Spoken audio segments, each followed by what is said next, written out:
एक बहुत अच्छी अचीवमेंट है। सियासत में तो ये चलता है कि पार्टियों में भी आगे पीछे इंसान जाता है और लीडर ही, और मोदी साहब जब से कोशिशें कर रहे हैं तो बड़ी KPK में से तो बहुत सारी विक्ट्री उन्होंने उड़ाई है।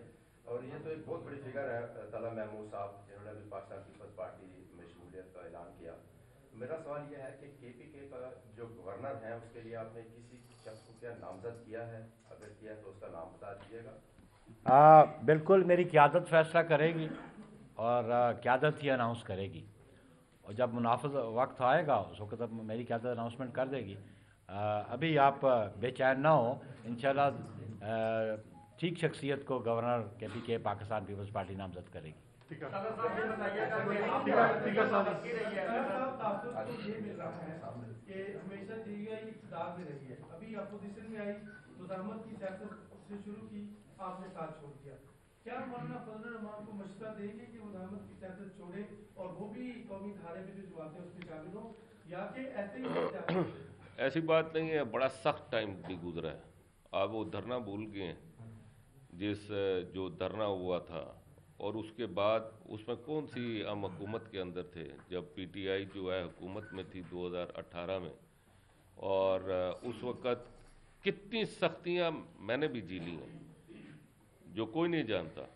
लेकिन ये कि हम उस पर साबित कदम रहे। और मैं जो आपने दूसरी बात की बहुत अहम की है, इस वक्त पाकिस्तान को अफ़ाम व तफ़हीम की ज़रूरत है।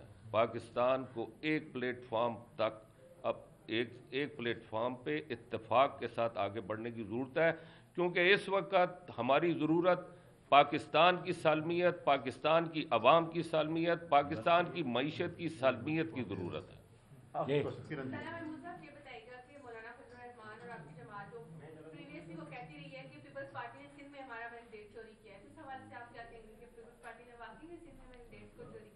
देखिए, मैं एक बात बताता हूँ, मैंडेट तो बहुत जगह चोरी है। मैं इस वक्त दावा करता हूँ, ये पूरा मीडिया जिस जगह से मैंने इलेक्शन लड़ा है, मैं इस पूरे मीडिया को चैलेंज करता हूँ, जिस कॉन्स्टिट्यूंसी से मैंने इलेक्शन लड़ा है वहाँ पे PTI ने मेरा मैंडेट चुराया है। और उसका सबूत वो पोलिंग स्टेशन है, जिन पोलिंग स्टेशन पे उनके जो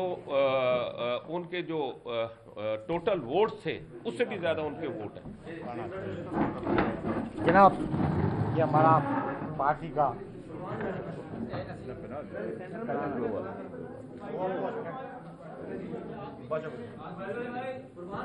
बात नहीं है, ठीक थैंक यू।